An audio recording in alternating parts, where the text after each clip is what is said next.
Saudações alvinegras, o meu nome é Guilherme e este é o podcast Irmandade Corintiana. Aqui do meu lado número está 51. Número 51, exatamente, uma boa ideia. É uma boa ideia. Já cortando a apresentação, está aqui o Gibson. Do seu outro lado direito, já que o lado direito tradicional tá vazio. O lado direito está vazio, mas o outro lado direito, O outro lado direito está ocupado aqui, muito bem ocupado, diga-se de muito bem passagem, ocupado. pelo grande Gibson. Vamos começar pelo seu destaque. É o seguinte, meu destaque é o seguinte, cara. Cadê a intensidade do Timão, cara? Onde foi parar? Onde foi parar? Ele vem numa crescente, né? Jogando cada vez com mais pressão em cima do adversário, marcando a série de bola, não sei o quê, impondo o jogo.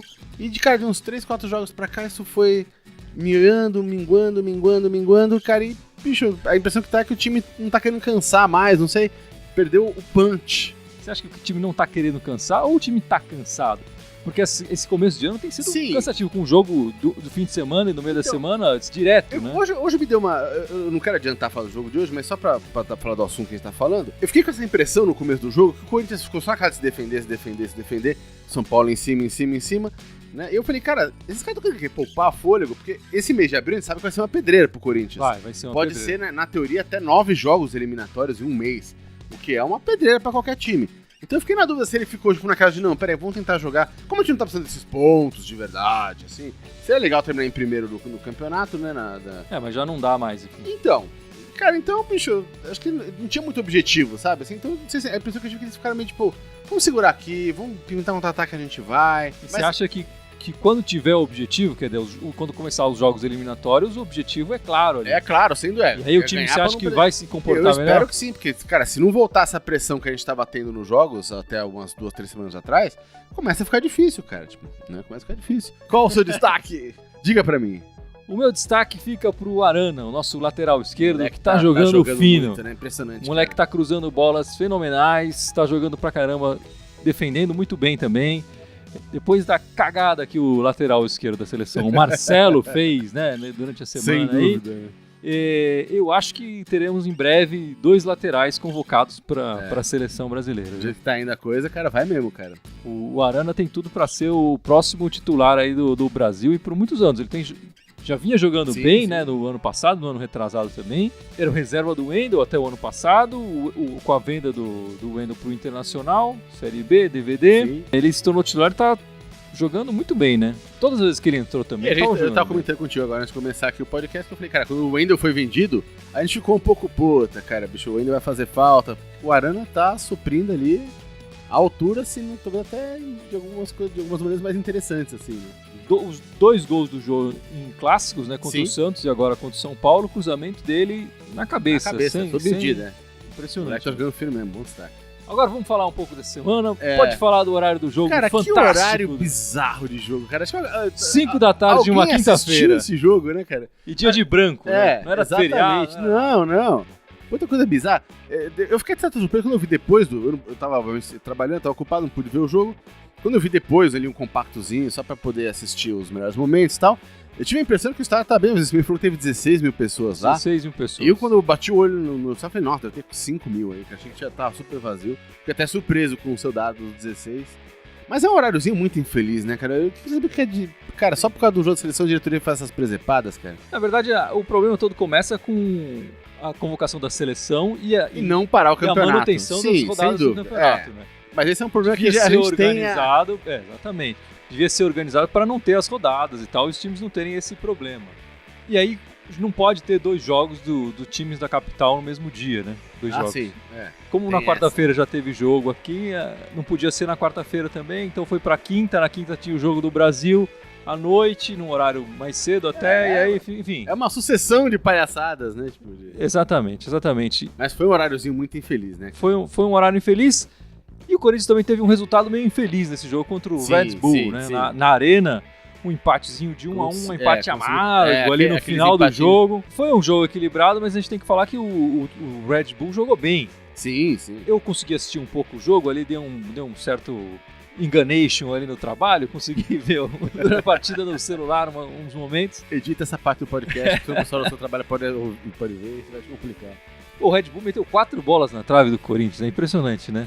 Teve outras chances de gol, o Corinthians teve menos chances de gol para marcar. Enfim, esse jogo que nós não vimos, e quase ninguém viu por causa do horário, teve um retorno do gol de falta. Quanto tempo não vimos um gol de falta do Corinthians? Quase 2 anos ou chegou a dar 2 anos? Quase 2 anos, né? Quase 2 anos. Tinha sido o Fagner, né, em 2013. Não, Fagner não, foi o Jadson. Jadson, aliás, em 2015, não foi? Jadson em 2015, se não me Pô, engano, faz muito tempo, cara. Em julho de 2015, tinha sido o último gol, aí o Maicon chutou uma falta com perfeição. Fez um belo gol de falta. O Corinthians saiu na frente do placar. Que seja o primeiro de muitos, né? Que seja o primeiro de muitos. É um fundamento que tá fazendo muita falta, não só pro Corinthians, mas pro futebol brasileiro de modo geral. A gente, quando o Jadson chegou, a gente tinha essa esperança, vai voltar o gol, vai ter um pouco mais dessa questão nos jogos, mas até agora o Jadson não se mostrou efetivo. Mas também foi um dos argumentos da contratação do Bastos lá também. Ele bate bem na bola, bate bem em falta, mas... E o Bastos tá muito bem no banco, na verdade. Exatamente, vai ficar ali por enquanto. Ele, quando teve chances, não teve nenhuma bola parada que a gente falou, e tal. E aí o Pedrinho foi o titular também, outra coisa nesse jogo diferente, né? O Pedrinho também, o garoto começou, né, campeão da Copa São Paulo, já começou o primeiro jogo dele começando como titular. Teve uns bons momentos, aí teve aquela coisa das estatísticas, dos números, né? Ele, nesse jogo, entrando já no finalzinho do jogo anterior, ele já se tornou o jogador com mais dribles do Corinthians no campeonato. Ninguém dribla. É impressionante, exatamente. No Corinthians ninguém dribla, não consegue driblar. Só toca pro lado, dá um chutão pra frente. E ele, jogando poucos minutos, já se tornou, né, o maior driblador do Corinthians nesse campeonato. Enfim, o time recuou depois que marcou o gol e levou o gol no final, um empate, que fica esse gosto amargo, mas no final das contas eu acho que até foi... Então, mas foi justo. Esse empate no final, a culpa foi de quem mesmo? Todo mundo caiu em cima do Léo Príncipe. No jogo do nosso grupo lá do WhatsApp, quem foi que já quis mandar as notas do jogo antes de acabar o jogo e zicou o placar? Quem foi? Não lembro. O Marcelão. Foi o Marcelo zicou, cara. O Marcelão já mandou as notas antes do final do jogo. Falta 2 minutos pra acabar, já mandou as notas. Eu falei, não, cara, acabou, pum, toma. E aí levamos o gol e ele teve que diminuir um pouco a nota do Léo Príncipe, o lateral que tá substituindo o Fagner, que está na seleção. Sim. Enfim, ficou esse gostinho do empate aí. A gente, nesse jogo, completava 4 partidas sem vitórias, né? Sim. E bom, vamos falar do jogo de hoje, então. Já que não tem muito falar daquele jogo que ninguém viu direito, então... vamos pular pro jogo de domingo. Esse você assistiu. Esse eu consegui. E o que você pode falar desse jogo, Gibson? Então, tem a ver muito com o que eu coloquei como destaque no começo aqui do podcast, porque... Cara, pra mim faltou a intensidade do Corinthians, cara, desde o começo. Ele tinha uma proposta de ficar atrás mesmo, claramente. A proposta do Corinthians era essa. Vamos ficar segurando, os caras vão atacar e a gente vai jogar no contra-ataque. O que eu não acho até nenhuma má ideia, partindo do pressuposto que todo mundo sabe que a zaga de São Paulo é uma peneira, cara. Ou seja, se você dá um contra-ataque ali, cara, tipo, se ela sofre gol quando ela tá postada, imagina um contra-ataque.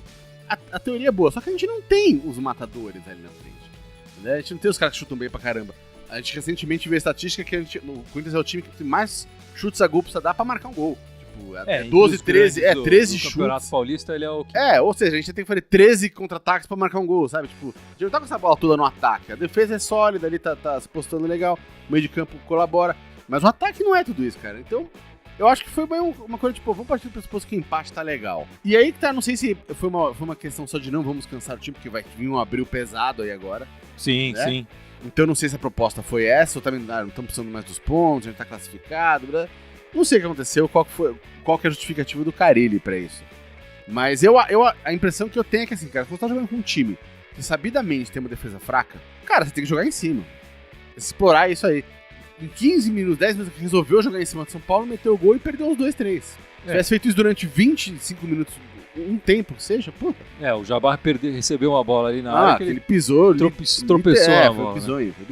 Bom, eu acho que isso explica, em parte, um pouco esse desempenho do Corinthians, que completou agora os 5 jogos sem vitórias seguidos. Nossa última vitória foi justamente contra o Luverdense, né, lá em Mato Grosso, aqueles 2-0, que a gente também jogou um tempo e depois do segundo tempo já ficou de boa. Depois a gente empatou com a Ponte, empatou com o Luverdense de novo em casa, perdemos a Ferroviária, um empate com o Red Bull e agora um novo empate com o São Paulo. Desses jogos, na verdade, o Corinthians já estava classificado, né, contra a Ferroviária no Paulista. Sim. Então acho que o time realmente colocou o pé no freio, né? Não, eu tive muito essa impressão. Nesses últimos jogos. Não, eu digo, mas e hoje especificamente? Mas é que, pô, hoje é uma coisa estranha, porque, cara, quando é clássico, é clássico. A gente não tem essa de precisa de ponto, não precisa de ponto. tem que ter muito sangue frio pra falar, dane-se que é clássico, eu vou tirar o pé, eu vou jogar aqui atrás. Eu acho que a proposta do Carille era essa que você comentou, né? Jogar atrás, sair num contra-ataque, de repente marcar um gol e tal, e depois ficar Mas acho que o Corinthians deveria ter feito o que fez em casa quando jogou contra o Palmeiras. Né? Jogou com uma baita intensidade, jogou em cima do time o tempo inteiro. Depois teve aquela história do cara que foi expulso, justamente, aquela palhaçada toda. Sim. Arrumou um gol final, o Salvador ali no final, né? Do Jô, né? De novo? Sim, do Jô de novo. Mas se tivesse feito a mesma coisa contra o São Paulo hoje, e o São Paulo, cara, é sabidamente um time inferior ao Palmeiras, cara. Se a gente conseguiu fazer aquilo contra o Palmeiras, cara, fazer contra o São Paulo, na teoria, era muito mais fácil fazer. Eu acho que tinha chance de ganhar esse jogo hoje.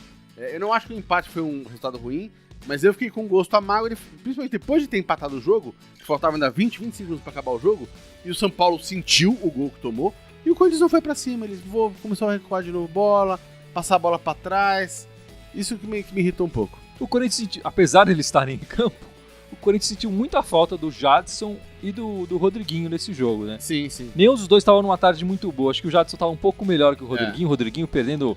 Acho que ele teve um chute a gol perigoso e tal, mas na maioria das vezes ele segurando muito a bola, passando pouco e perdendo muito a bola no meio campo. Eu acho que o Corinthians sente muito essa falta de criatividade. Eu acredito que o Carille tenha colocado o Pedrinho para ver se conseguiam dar um pouco mais de criatividade, mas o Pedrinho ficou tímido nesse jogo, né? Se ele tinha jogado até bem contra o Red Bull e entrado bem no jogo anterior, esse jogo ele ficou mais tímido. Não sei se ele sentiu um pouco o fato de estar no Morumbi, ali um estádio todo adverso, né? Contrário ao Corinthians. Não sei se ele sentiu isso. Não sei se foi o que o Pedrinho sentiu, cara. O Corinthians no primeiro tempo ficou jogando atrás, cara. O Pedrinho não vai fazer milagre. O Pedrinho tá driblando ele recebeu poucas bolas, é verdade. Acho que poderiam ter passado mais a bola pra ele. Mas quando ele recebeu, ele também não foi aquele garoto atrevido que a gente viu no jogo passado, né? Mas acho que o cara sente o momento do time, cara. Ele fala, pô, o time não tá... Eu vou driblar e vou ficar sozinho lá na frente. Porque eu também não sei a conversa que teve no vestiário. Não sei se o Carille falou. Falou segura a onda e tal, enfim. Né? Vai saber, né?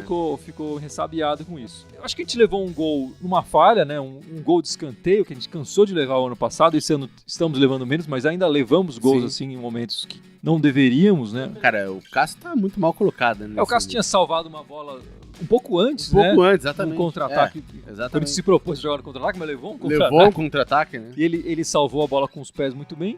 E depois nessa saída, nesse lance, a bola cruzou a pequena área 2 vezes, né? E ele saiu realmente muito mal. Se ele tivesse saído bem na primeira, ele poderia ter rebatido, e se ele tivesse se posicionado bem, ele poderia ter pego a bola. No segundo lance ele tá dentro do gol. Ele foi na bola, mas ele tá dentro do gol, não adianta nada você ser o goleiro ficar dentro do gol. Enfim, eu acho que o Cássio teve culpa no gol, mas eu também acho que a defesa, no geral, falhou inteira. Sem dúvida. No primeiro lance, naquela primeira cabeçada do jogador do São Paulo, o Arana e o Maicon podiam ter marcado, eles estavam ali próximos, e na volta o Léo Príncipe também não pulou. Mas eu acho que o Balbuena e o Pablo também tinham que estar ali. A bola na volta, na verdade, o cara pulou sozinho. De frente pro crime. E aí não tinha muito o que o Cássio fazer posicionado daquele jeito. Não dava pra botar só na conta dele, eu concordo, mas ele tem uma participaçãozinha ali. Acho que o que a gente tira de positivo desse jogo é que o Corinthians, a partir daí, sentiu um pouco no primeiro minuto o gol, mas depois dominou a partida, foi pra cima. Marcou um gol também num cruzamento belíssimo do Arana. Então, isso foi uma coisa que me deixou de novo com a pulga atrás dele que eu tava vendo o jogo, que você faz o jogo o time inteiro ali atrás. Aí, cara, tomou um gol. Aí, de repente, resolve jogar. Vou jogar agora. Então, isso que é estranho. Eu falei, cara, por que não podia ter jogado o jogo inteiro assim? Você precisa jogar, tudo bem, você não quer desgastar o time, não vai jogar na pressão desde o começo. Mas, cara, põe um mínimo de intensidade. Tem alguns momentos equilibra também, né? A coisa, mas não equilibrou. A hora que esperou tomar um gol pra ir pra cima e em seguida conseguiu arrancar o empate. Arrancou o empate e deu uma acomodada de novo. Teve ali uns lances de perigo, né? Mas, de novo, a gente precisa de 13 chutes no gol pra marcar um gol. Então teria que ter criado mais ainda pra fazer o segundo gol. Principalmente nos últimos 10 minutos ali, era a hora do Corinthians ter botado na prensa. O São Paulo tinha sentido Poderia. Tinha sentido o momento, assim, tava mal no jogo. Dá pra ter saído com uma vitória hoje, cara, mas não saiu porque não quis. Eu fiquei com a impressão que o time queria empatar e conseguiu um empate, né? Sim. Até aí, então o Carille deve ter ficado feliz. Você acha que o Pedrinho devia ter começado esse jogo ou você preferia ter começado com o Jabá? Não, cara, acho que tem que dar uma chance pro Pedrinho, cara. Tem que botar esse moleque, tem que ganhar estrada, cara. Ele é muito novinho, né, bicho? Botar ele num clássico, acho que é legal, ele vai sentir a responsa, né? Acho que ele entra lá no Morumbi e fala, porra, bicho, agora vai rolar um Corinthians de São Paulo aqui. Porra, é legal isso. E tudo bem, vai sentir, de repente o time teve um jogo mais pra trás, ele não recebeu tanta bola. Faz parte, cara. Mas acho legal começar com ele, sim, cara. Acho bacana. Eu acho que o cara fez uma aposta legal, né? O Jabá tem mais experiência, sim, né? mas também não tá enchido os olhos, né? E até esse lance que a gente falou dele perder gols e tal, para um atacante ele tem sofrido um pouco com isso. Acho que ele tá... Não sei se ele fica nervoso quando ele tá na frente do gol, não sei qual que é, mas ele não tem mostrado o que ele deveria fazer como atacante. Ele tem mostrado, ele volta bem, recompõe e tal, mas na hora de definir ele tá falhando. E ele teve boas chances já nessas oportunidades que ele teve no começo de ano pra marcar gol e não marcou ainda. Mas você acha que voltando o Romero da seleção, o Romero volta a titular? Olha, cara, eu fico bem na dúvida, viu, cara? Porque, bicho, o Romero às vezes me irrita tanto, cara. Ele vai com o coração. Eu acho que ele joga melhor como defensor que como atacante. Mas, cara, bicho, eu não sei se eu insistiria. Acho que eu insistiria com o moleque, viu, bicho? Daria mais chance pro Pedrinho, cara. Agora vai começar uma fase decisiva, né? Não, então, vai precisar ter mais jogador, aquela história, né? Com um time ninguém passa esse mês inteiro que a gente vai ter aí com... Se tudo der certo, 9 jogos eliminatórias, cara. Vai ter cara que se machuca, cara toma cartão, cara que, sei lá, fica uma semana fora, precisa ter o cara pra entrar no lugar. Mas, cara, acho que eu começaria com o Pedrinho também, cara. Eu daria mais uma chance pro moleque, assim. O moleque tá merecendo, viu? Tem talento, ele já mostrou que tem talento.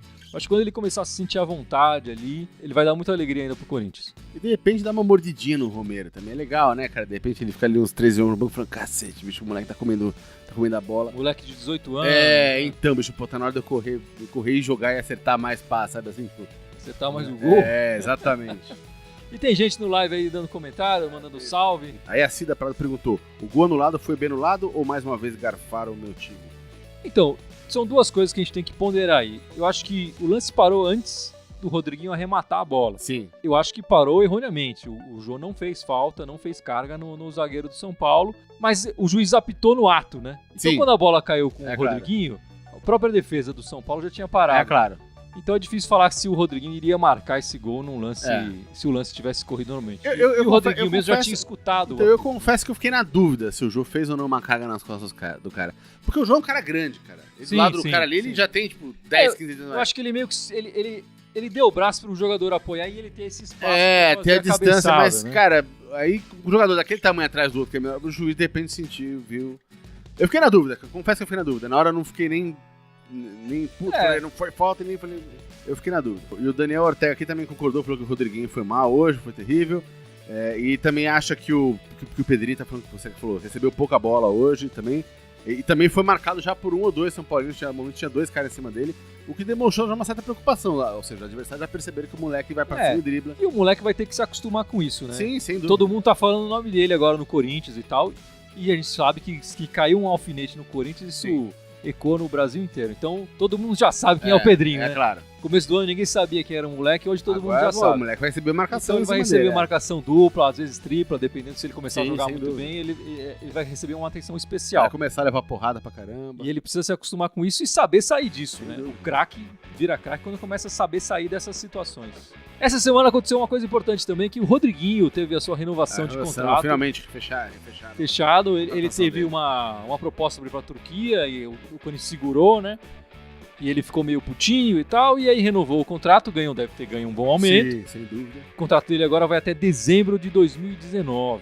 O Rodrigo se tornou um dos principais jogadores do Corinthians. Ele que chegou e não mostrou futebol, saiu, voltou no meio de 2015, a torcida já cunhou o apelido de Ruindriguinho. Ele jogou muito mal, né? Mas marcou uns gols importantes em 2015, já em 2016 foi o ano que ele se virou titular, até porque a gente não tinha ninguém. Pelo desmonte que começou ali no... Se tornou um jogador importante para a equipe e renovou o contrato até 2019. E a gente não esperava isso dele. A gente passou boa parte do ano passado dando uma crucificada, pegando ele. É verdade. Mas ele foi ganhando aos pouquinhos ali o espaço dele, melhorando. Não que ele esteja um monstro jogador, mas, cara... Não, ele não é um craque. Sim. Né? Não é o Renato Augusto. Sem dúvida. Ele não vai ser... Mas para um time que foi desmontado, ele fez o trabalho ali, né? Ele tem sido importante pro Corinthians na maioria dos jogos. Eu acho que a gente vê a importância dele, quer dizer, num jogo de hoje, por exemplo, que o Corinthians foi mal, se ele tivesse sido um pouco melhor, o Corinthians poderia ter ido melhor junto com ele. Eu acho que ele carrega um pouco isso. Se ele vai mal, o time também vai mal. Mostra a importância dele pro Corinthians nesse ano. E é um jogador que tem mais experiência, né, num time de garotos. Ele e o Jadson, ele tem mais experiência. Sim. Eu acho que o Fagner hoje também fez falta, a experiência do cara faz diferença Na hora do nesses clássico, jogos. né? Nesses jogos faz diferença. O Léo Príncipe, cara, eu não acho nem de longe um cara ruim, ele tem lá a habilidade, mas ele é um cara mais cru. Né? Nessa hora faz falta o cara que tem mais bagagem nas eu acho costas. que não é só o mais cru, né? Eu acho que o Arana, por exemplo, em 2015, ele teve uma chance e ele mostrou muito mais do que o Léo Príncipe tá mostrando agora. Até o Hamilton Demarque aqui falou, o Léo Príncipe precisa de mais rodagem, não podemos contar com ele por enquanto. Eu até acho que o Léo Príncipe pode rodar. Ele não vai ser um lateral... À altura do Fagner. Né? Eu imagino ele sendo um bom reserva, pelo menos. Eu acho que hoje ele é um reserva... É um step murcho, né? Digamos assim. Tipo, tudo bem, coloca aí pra gente... Você vai chegar no posto de gasolina, mas no muito mais que isso, não pode rodar, porque senão a polícia vai te parar ali. Exatamente. Eu acho que ele pode virar a ser um step ok, eu posso rodar até o fim do meu destino sem problema, mas ainda não é o caso. Mas enfim, continuando falando dessa semana, também teve uma coisa importante. O Marlone foi trocado pelo Cleiton, do Atlético Mineiro. Fizeram negócio com o Atlético, o Galo.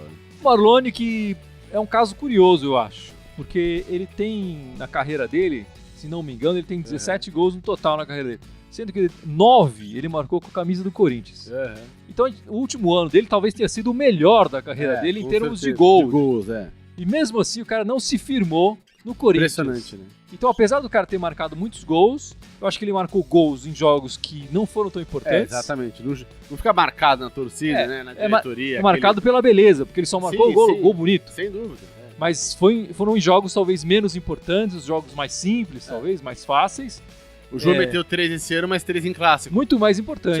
Acabou. Que qualquer um do Marlone. Caiu no gosto de uma parte da torcida e tal, que viu com maus olhos essa troca, mas eu acho que pode ser até positiva essa troca. O Cleiton, eu não lembrava dele, enfim, jogou pelo Figueirense e o Corinthians tentou contratá-lo no início de 2016. Mas aí eu não sei se a proposta do Atlético foi melhor ou se o cara preferiu ir pro Atlético, mas ele foi pro Atlético. Sim. E lá não se firmou, não conseguiu jogar bem. E o Cleiton, até curiosamente, ao contrário do Marlone, ele marcou poucos gols, mas ele marcou gols contra o Cruzeiro, marcou gol contra o América Mineiro, então ele marcou gols importantes lá no Atlético, mas não se firmou. Vamos ver o que ele vai fazer aqui no Corinthians. Eu acho que a troca acaba sendo positiva, né, pros dois, eu acho. Então, eu acho que, apesar de parecer uma troca 6 por meia dúzia, mas eu acho que depende só a mudança de áreas, aquela coisa, depende do cara tá lá meio devagar em Minas, cachorro aqui em São Paulo e, pô, cara, começou de novo, o cara dá um refresh, dá um restart ali, e, cara, de repente começa a se empenhar mais, enfim, nos treinamentos, começa a mostrar mais serviço. Talvez a mesma coisa aconteça com o Malone lá, vai saber. É bom dizer, a troca é até o fim do ano só, não existe nenhuma cláusula de compra, nem nada disso, então é muito provável que se um time se interessar, vai ter que negociar ali a partir do zero, não existe nada, nenhum valor já atrelado à troca. O Cleiton, pelo que eu vi, é um jogador mais agudo que o Marlone. O Marlone é mais meia e o Cleiton é mais atacante. Mas ele costuma dar muitas assistências e driblar e já logo passar. Sim. Acho que aí o Jô e o Casim, quando voltar... O próprio Jadson, quando o Corinthians fez a troca dele lá com o São Paulo, com o Pato, sim, o Jadson tava apagado no São Paulo. Tava bem apagado. Quando ele veio pro Corinthians, começou a jogar um bolão. 2015, porra, ele salvou o nosso ano. O Jadson, quando chegou em 2014, ele ainda foi mais ou menos... Comendo pela borda, mas em 2015 ele foi fundamental. Exatamente. Né? Então, de repente, o Cleiton pode acontecer a mesma coisa. É uma chance, filho. Eu acho que vale a diretoria tentar. Eu acho que é muito por aí mesmo. Melhor do que ficar parado esperando o Malone resolver jogar. Exatamente. Sabe? Bom, essa semana também o Corinthians fechou um novo patrocinador, já estampado na barra da camisa, agora contra o São Paulo. A Fox Lux. Patrocínio é sempre bom, dinheiro caindo na conta é sempre bom. Fox Lux, um fabricante de material elétrico, de luminária e tal. Mas tá aí uma marca aproveitando... Manda umas lâmpadas pra mim, é sempre bom. Aproveitando a exposição que o Corinthians tem aí, nacional, né? É ótimo, uma marca que quer crescer no mercado, acho que é um patrocínio interessante. Tá na barra da camisa. E teve mais timão essa semana, não teve? Teve mais Corinthians. Hoje, além do clássico contra o São Paulo disputado no Morumbi, o Corinthians do futebol feminino, do Campeonato Brasileiro de Futebol Feminino, foi lá pro Sul, jogou contra o Grêmio e goleou. Não deu chance pro tricolor gaúcho. O Corinthians manteve 5-0. Nossa, nossas meninas meteram 5-0. O que me leva à pergunta, né? Cara, vamos começar a fazer o podcast sobre elas, porque acho que deve estar mais interessante de ver, mais né? Alegria, né? Tá mais interessante de assistir, né, cara? O Corinthians 100% no campeonato, a terceira partida do time, terceira vitória. Os gols dessa goleada de 5-0 no primeiro tempo, o Corinthians abriu o placar com a Gabi Nunes, O segundo gol foi marcado pela Pardal, eu achei esse nome muito bom, né? Pardal é muito legal. E a Grazi marcou o terceiro ainda no primeiro tempo. No segundo tempo, a Bianca com Y marcou o quarto gol. E para fechar a fatura, a Amanda Brunner marcou o quinto gol. 5-0 da equipe feminina. 5 gols com 5 jogadoras diferentes, né? É uma versatilidade do time isso, né, cara? Bicho, não tá dependendo de... Porque a Gabi, né? Ela tinha marcado outro jogo também. Acho que marcou 2. Acho que a Grazi também já tinha marcado. Enfim, aí tudo bem, tem sempre todo time tem um artilheiro, o cara joga mais, aí marca mais gol. Mas, pô, o time com 5 gols e 5 jogadores diferentes é uma coisa bem bacana. 5-0 com 5 gols de jogadoras diferentes e tal. Então o Corinthians está bem no Campeonato Brasileiro aí. E boa sorte para as meninas, espero que continue assim nessa toada. Tá muito bem, estão de parabéns. De parabéns. De repente a gente começa a fazer o podcast vamos começar a fazer futebol feminino. A versão da Liga Feminina agora. E o nosso próximo jogo, Gibson, contra quem que é? Quarta-feira, nós jogamos a última rodada, né, dessa primeira fase do Campeonato Paulista. Vai ser contra quem mesmo? Contra o Linense. Linense, exatamente. Quarta-feira, 21h45 na Arena. Um jogo no horário mais normal, né? No horário que dá pra assistir. Quarta-feira na Arena. Na terça-feira a seleção brasileira vai jogar. Isso aí. Quarta-feira a minha seleção joga. É bom dizer que o Linense também não vai ser um jogo fácil.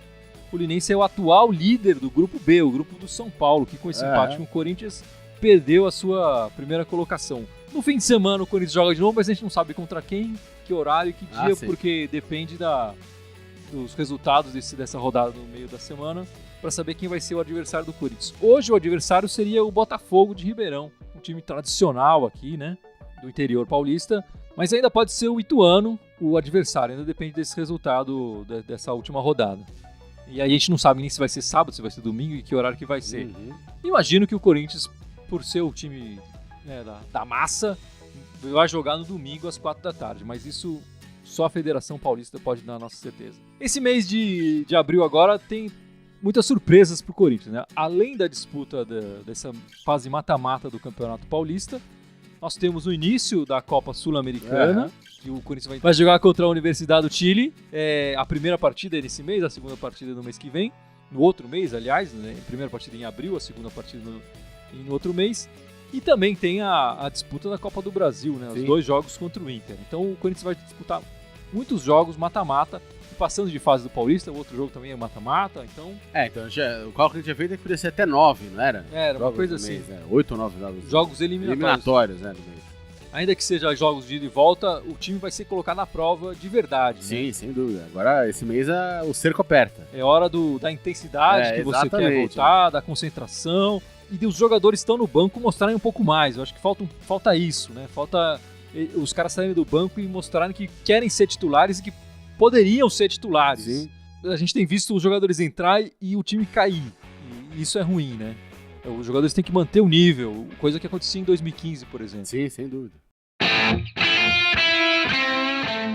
Bom, Gibson, lembra o pessoal que está assistindo a gente, que está escutando o nosso podcast, as nossas redes sociais? São 5 redes. A gente pode abrir mais um dia, mas por enquanto são 5. Fora o Facebook, onde obviamente está todo mundo assistindo, a gente faz a gravação ao vivo aqui agora. Tem o YouTube, o SoundCloud, que mais? O Twitter e o Instagram. O Instagram, isso. Só que o Twitter é diferente. O Twitter é Irmandade Timão, todos os outros Irmandade Corintiana com TH. Irmandade Corintiana com TH. Segue a gente, dá um like, coraçãozinho nas fotos, joinha, se inscreve no nosso canal do YouTube. Manda nude. Dá uma força e vai Corinthians! Vai Corinthians, boa semana.